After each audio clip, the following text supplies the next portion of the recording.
Idaho. We have Idaho updates. This is the Idaho 4 case, which is now being called the King Road case. We won't use that M word, but you know which one this is about. The 4 individuals who were taken off planet by some just degenerate person. Well, let's talk a little bit. I normally don't like to talk about the perpetrator, but in this case, there was once this narcissist man who looked upon everyone else as being beneath him. No one knew as much as him. He'd worked his way up from his very humble beginnings by his bootstraps and climbed the ladder of intellectual accomplishments and went from a junior college to becoming a PhD candidate in the criminal justice system. And he was learning everything. He knew everything. Now we find out that the PhD program that he was in was basically a program based on theory. It really didn't have a lot to do with the semantics of crime. And that Reddit pulse survey that was alluded to be from him was really out of character and actually looked down upon by other PhD participants who thought that that was kind of, beneath them.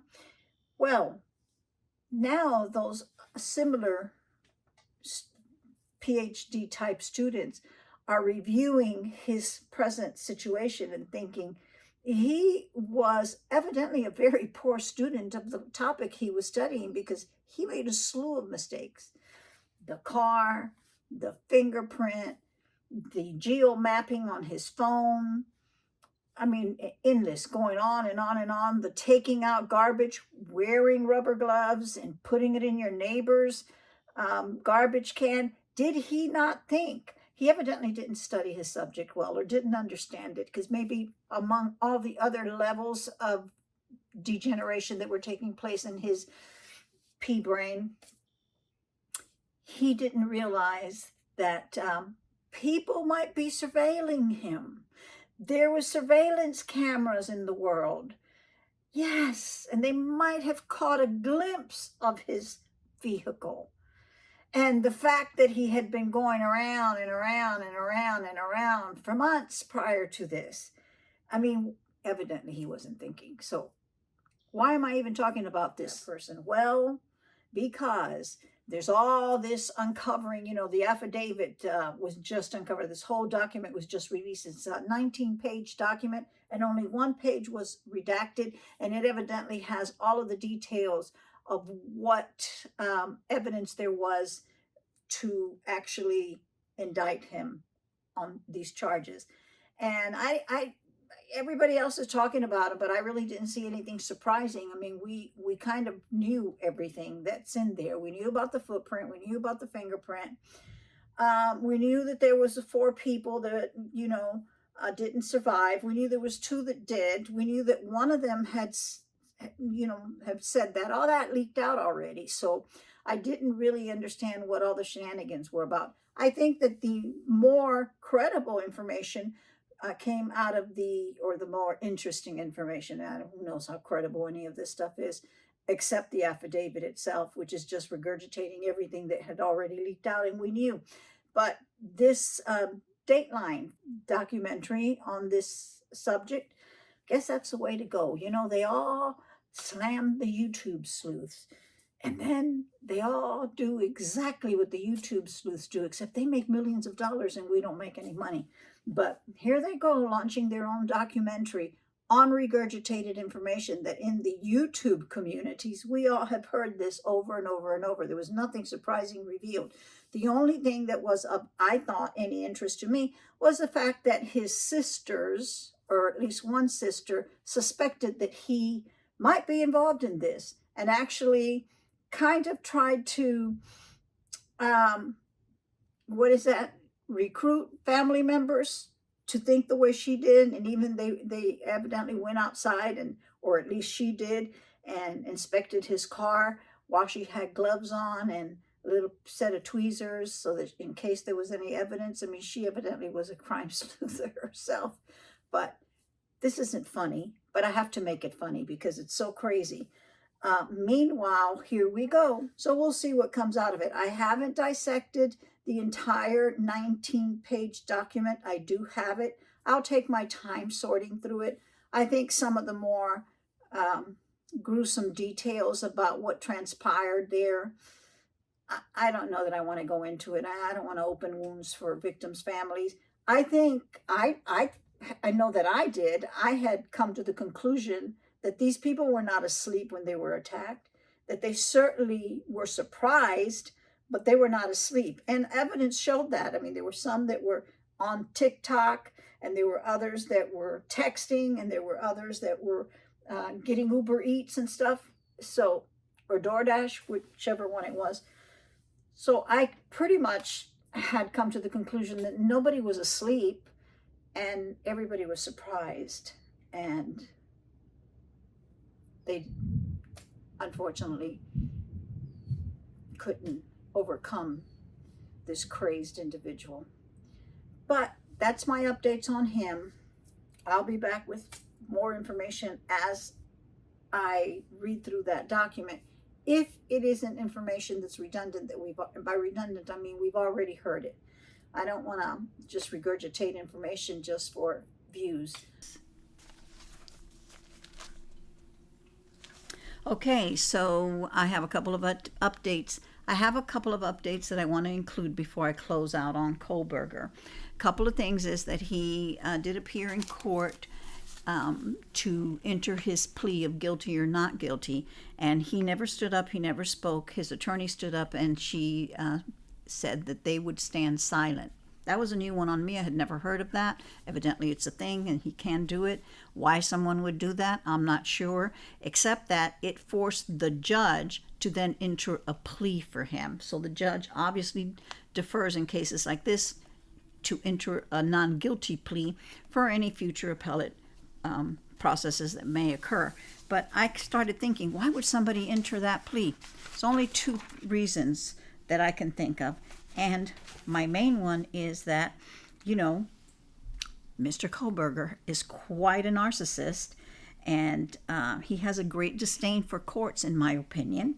He's very arrogant. He maybe refuses to acknowledge the court's authority to force him to enter a plea because, you know, he thinks he's smarter than everyone, and he feels that he knows more than the court. So he probably thinks he can control and outmaneuver the system. So here again, it was a power play on his part. That's my opinion.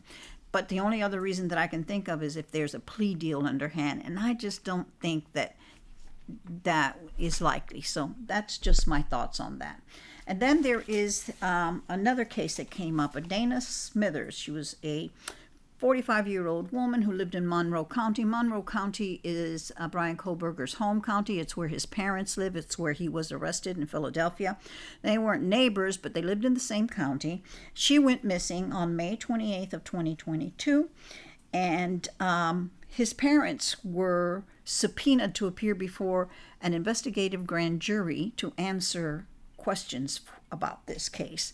No one is clear why, because there's no clear-cut connection that anyone can make, including her family. Her sister came out and said she can't see any connection to Kohberger. And she says that she's aware that Mr. Kohberger had an ironclad alibi. And I know that his mother tried to get out of even appearing because evidently she had given information about Kohberger, but the grand jury demanded or insisted that she appear, and she did. So we don't know any of the details. Now here's the details on Dana. So Dana went missing on the 28th, was the last day she was seen alive. She had 3 children, and the youngest was 7 years old. The other 2 were adults, and that child lived with her. She did have an ex-husband, but it was an amicable, I guess, separation, divorce, whatever, and they were in close contact with each other and were very friendly with each other, and allegedly she had either been with him that night or had seen him earlier in the day or had spoken with him. But then later that night, at about 11 as she went to a friend of hers house. It was a neighbor in walking distance. Her name was Tara Sione. And Tara says that in hindsight now, when she looks back, she thinks that maybe Dana was worried about something because she was smoking, and smoking was something that Dana only did if she was nervous. Now, Dana was known to use substances, and this lady and her were friends for over 16 years. They'd raised children together. They had open door policies to their house that either one could drop in on the other whenever, and that appears to be what had happened. Dana is seen leaving Tara's house at about 11. She was caught on ring camera, and she's caught and seen with her cell phone in her hand. So we know that she had her cell phone in her hand when she left Tara's house. However, her cell phone and her wallet were all found in her house, and she was never seen after this again. So where did she go? And if you start using investigation, then you would think, well, whatever lured her out of her house, there must have been a comfort level in that, because she went out not thinking that she would need her cell phone or her keys or her wallet, right? So she disappears off the face of the earth. No one knows what happens to her. Her body is found a year later, and then that triggered this grand jury. So that's interesting. No one is clear as to why the grand jury is even pursuing an investigation, what connection they think there is. Unless, and this is purely Grizz streaming here, unless you remember when Brian was arrested, and part of the things that they confiscated from the house were some IDs. The police never disclosed whose IDs those were.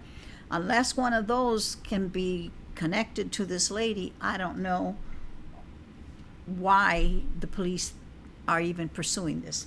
But anyway, Kohberger was said to have still been in Monroe County at the time that this woman went missing.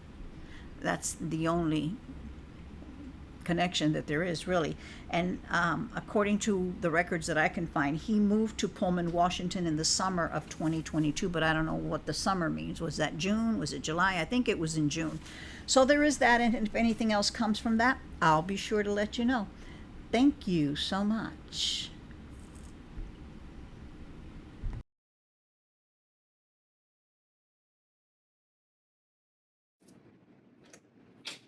I have a Murdaugh update that's on a lighter note and actually makes you laugh. So let's go there. Hi folks, it's me, Marilia. Welcome to Salto del Gato. This is my YouTube channel, and this is my Gumshoe playlist. Today we're doing updates. I have notes, but if I don't wear my glasses, may not be able to read them, and if I wear my glasses, then I'm going to have this ring light in my eyes, and I'm going to look like an alien. So I'll try to do the best I can. So, we're back, or I should say, he's back. Who is he? Why? Our favorite guy. You know, the gift that keeps on giving? Alec Murdaugh. Well, it turns out that he's up to his shenanigans again. You know, it's getting to that time. It's financial crime season, so he's got to start answering for some of that mess he's got. What is it? Over 90 cases. The first one that seems to be coming up is the Satterfield case, where he's involved with his buddy Corey. Yeah, the lawyers, it's really shenanigans between the lawyers, because it appears the Grizz says that there seems to be a bit of a spitball fight between Team Alex and Team Satterfield. And by team, I mean the lawyers. So the lawyers on Team Alec, which would be Jim Griffin and our friend Dick Harpulitan, well, they want to do everything that they can to keep Eric Bland from sounding credible in any of this mess. And I believe in this case, Eric Bland may have to be like a witness to testify, because I don't think that he's involved in representing anyone. I think this is just the state addressing the cases. I may be wrong. What do I know about law? But spitballs are flying out of the Team Murdaugh at Mr. Bland, and they're trying to discredit him. And it has something to do with that. Here's where I need that confession that he signed. What it's called something specific. Let me see if I can. I found it. It has something to do with that confession of judgment. You remember that? That's where Alec surprisingly confessed. It's where Alec Murdaugh signed a confession. That's referred to as a confession of judgment, confessing that he stole all that money from the Satterfield boys. So that was a real big win for them. And they, I believe, were compensated, and they were able to receive damages. Now, if I understand this, because it's so twisted, Alec Bland is claiming that he never received any monies directly for the Satterfield brothers from the actual insurance company. So that would have been Alex's homeowner's insurance company. He claims that he never received any money from that company directly for the Satterfields, that what he did is that I guess he obtained damages from peripheral people who were involved. So that would have been, for instance, he would have sued the banks and any other basically company that was supposed to be managing the money for the Satterfield brothers, but instead worked with Alec Murdaugh to embezzle it. So I would assume that would be the law firm that Corey Fleming was associated with, and any of the banks that held or transferred that money. I don't know. We'd have to go back and dissect that. And subsequently, Alec, who has never stopped being, first of all, a liar, second of all, a lawyer, is sitting in his jail cell with a lot of time on his hands, manipulating, conniving, and strategizing with his team. And he has come up with the great idea that he is basically recanting his story. You remember that he told a story. The way he got that settlement from the insurance company is by saying that he was at fault because his dogs tripped Gloria Satterfield. Well, subsequently now he has recanted that, and he's come out and said, "Nah, it's another one of my lies. I lied about that. My dogs had nothing to do with it."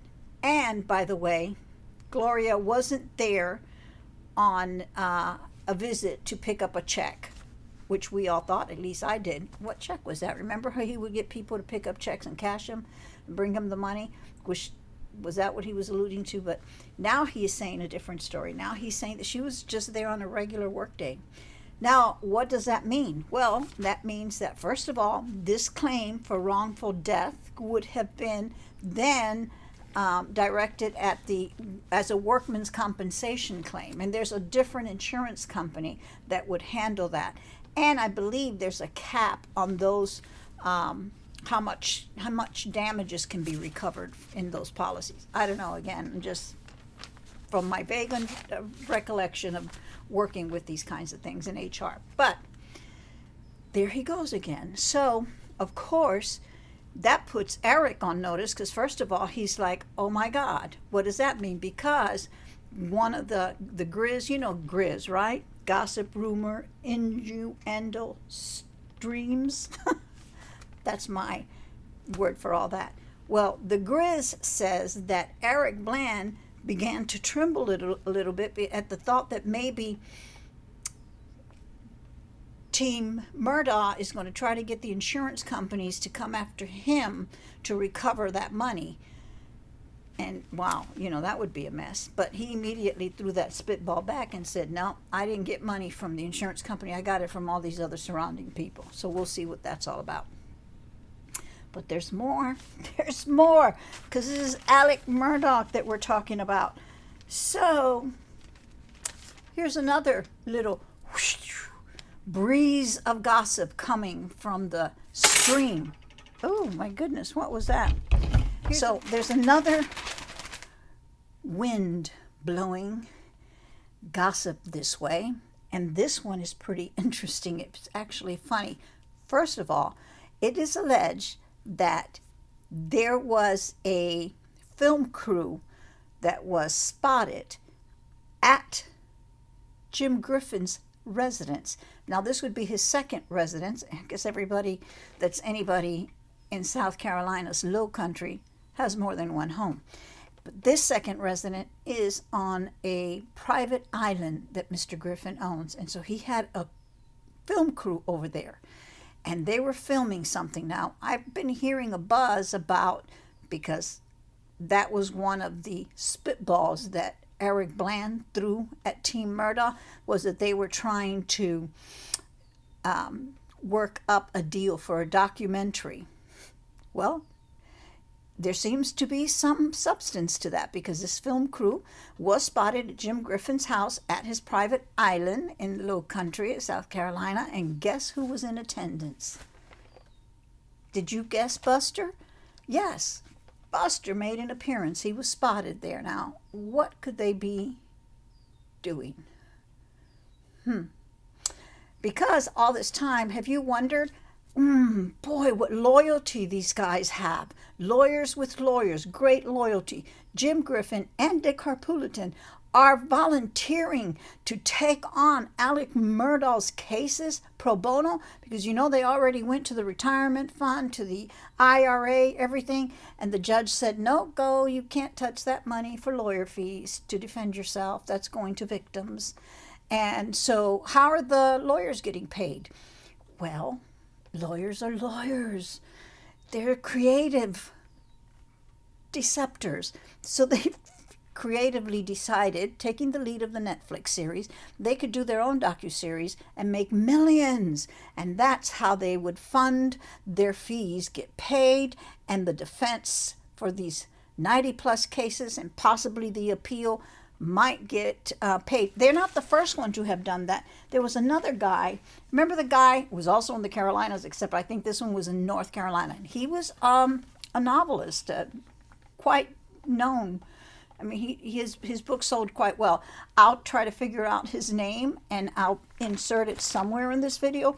But he was accused of having killed his wife. Remember, he was out by the pool. They were having cocktails, and she fell down a short flight of stairs and looked like she'd had the crap beat out of her. Very similar to what happened to Gloria Satterfield.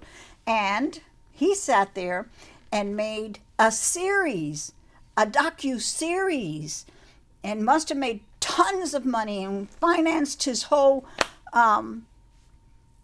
legal battle. And I think he won, because I think he served time and he came out of jail. So I don't know if he won or what happened to him, but he came out of there.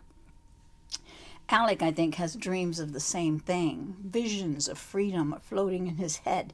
First things first, how do we get money into poor little Buster's pockets? And how do we pay for all this legal defense? So I think, I don't know what this docuseries is going to say, but of course I'm going to watch it. I think that I'm very interested in what position Buster is going to take in all this. Is he on Team Murdaugh, or is he on Team Buster? I know that he certainly isn't going to be on Team Eric Bland or on Team Satterfield, so we'll see what happens there. That's part one of the Murdaugh update, but guess what? Guess what? You all know that I live in the state of Florida, right? Well, yeah, I do. I'm a Florida woman, but not one of those Florida women. I'm just I was here before Florida men moved in here, if you know where I'm coming from. But I'm cool with the alligators. Sometimes I think they're safer than some of the other creatures that are coming into the state. Rumor has it, there's some guy who is an ex-convict, but he was a son of a preacher man who went wrong, went to jail, did his time, came out, and launched a YouTube channel.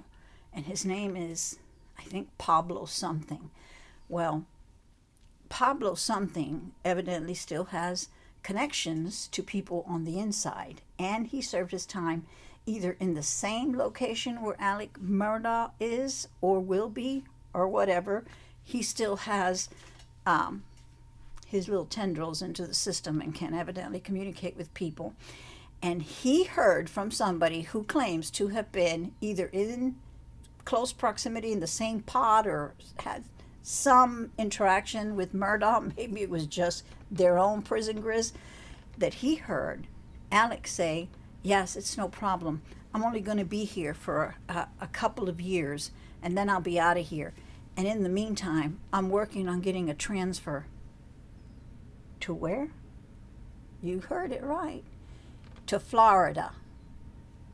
Alec wants to be a Florida man. Oh my goodness.